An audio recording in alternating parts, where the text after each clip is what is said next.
In just 1 year, 2023, China invested over $500 billion into its tech sector.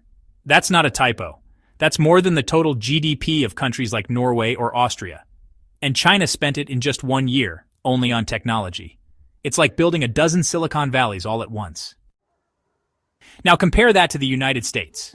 The CHIPS Act, America's big move in the tech race, committed $52 billion total. Not each year, that means China is spending almost 10 times more than the US annually on tech. So here's the real question. Is the US losing the tech war without even realizing it? Because this isn't just about gadgets and apps. It's about who leads the future in chips, artificial intelligence, clean energy, and more. It's about economic power, global influence, and even military strength. Right now, it looks like China is playing chess, while the US is still just setting up the board. To understand how China got so far ahead, so quickly, you have to look at how it plans. While most countries deal with elections and shifting policies, China follows detailed 5-year plans. These aren't vague political promises. They're government-backed strategies with clear steps. One of the boldest was Made in China 2025, a roadmap to take the lead in 10 key tech sectors from AI and robotics to semiconductors and green energy. And China doesn't wait for the private sector to catch up. It funds the companies, builds the factories, and even creates entire cities around tech goals. Take Shenzhen, for example. Once just a fishing village, now it's a global hardware hub, China's version of Silicon Valley.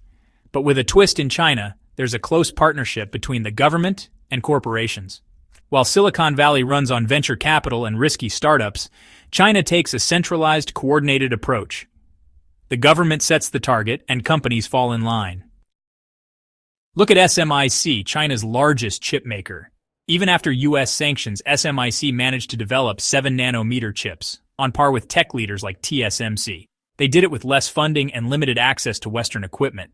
That's like running the Olympics with one leg tied and still coming close to the podium. In the United States, innovation often begins in a garage with a couple of people and a dream. In China, it starts with a national mission, billions in investment, and a clear timeline. That structure is now putting China ahead in some of the most critical tech sectors in the world. Let's break it down. Semiconductors. The tiny chips behind everything from phones to fighter jets rely on rare earth minerals, and China controls about 70% of the global supply. That's like having most of the world's oil during the Industrial Revolution.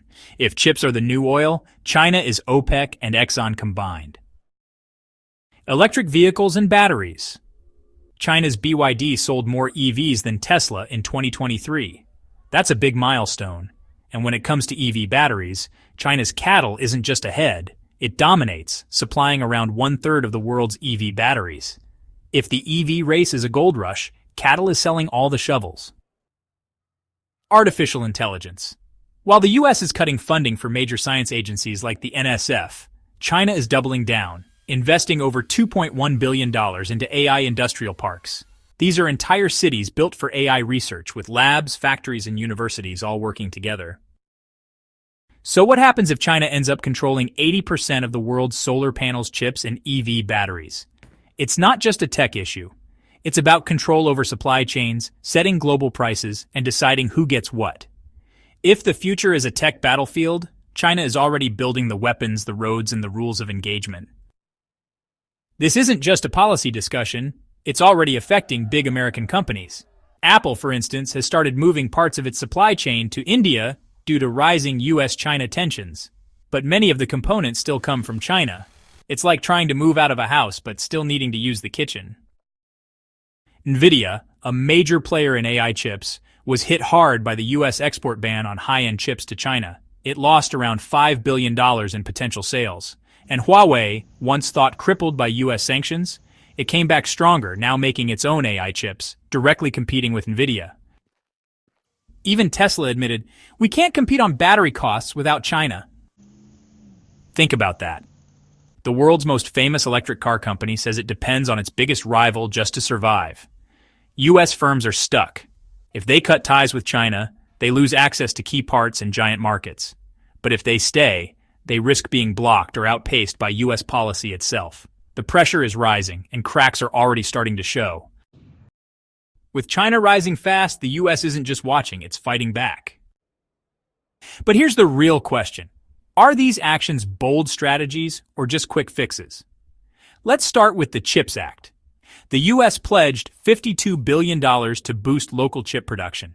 Sounds like a big move until you realize that TSMC's single plant in Arizona costs $40 billion.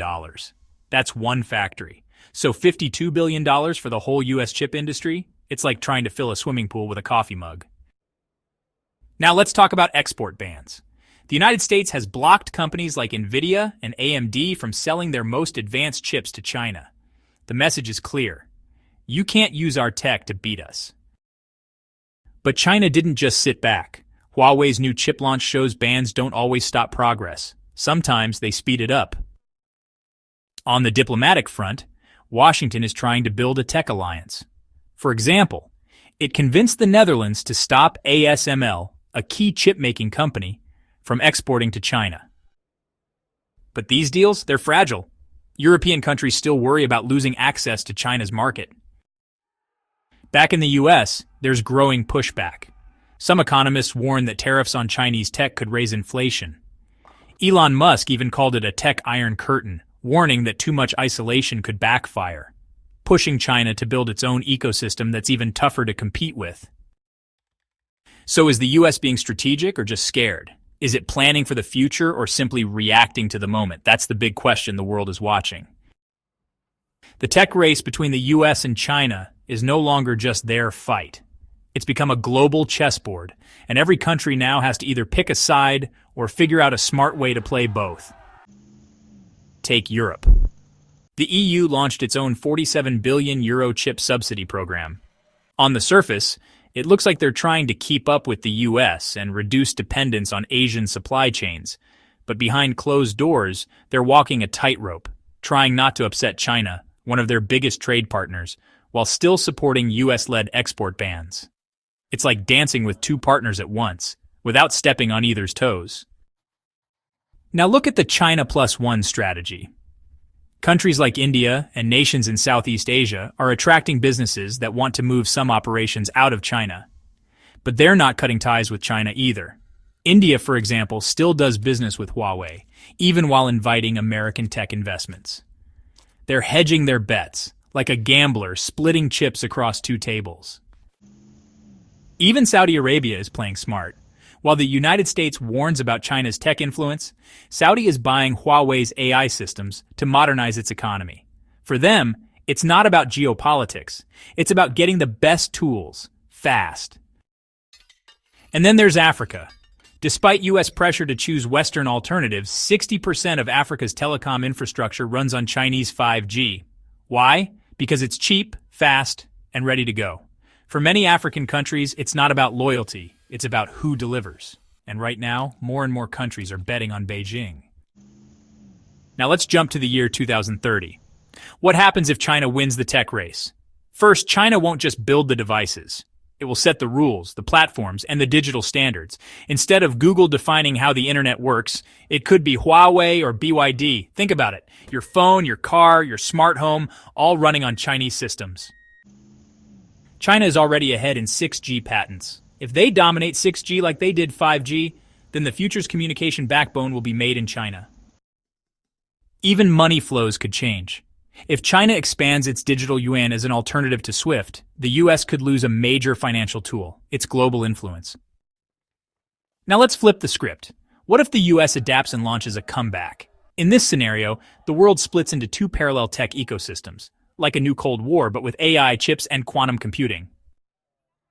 Western nations might rely on Intel, Nvidia, and OpenAI, while other regions turn to Chinese alternatives, from TikTok-style apps to Beijing-built AI models. Here's a wild card. What if China creates an AI model that beats GPT-4 or even GPT-5? Would the world start shifting to Chinese training data, Chinese ethics, and Chinese content rules? The AI you use may no longer reflect your values, but someone else's rules.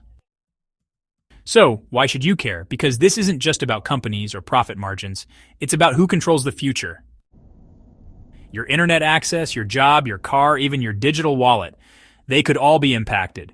If your favorite app stops working because of a tech war, if your economy lags behind in clean energy tech, if AI tools worldwide start reflecting just one country's worldview, that directly affects your life.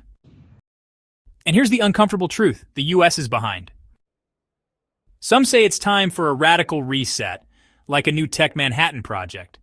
The original Manhattan Project built the atomic bomb in a few short years because the nation made it a priority. Now experts say we need that same level of urgency for AI, semiconductors, and clean tech. So here's the big question for you. Is the US doing enough? Or are we sleepwalking into a future where we play by China's rules? Drop your thoughts in the comments. Should the US double down, partner smarter, or accept that China might take the lead? And if you want to dive even deeper, subscribe now, because part 2 is coming soon. The AI war we're not ready for.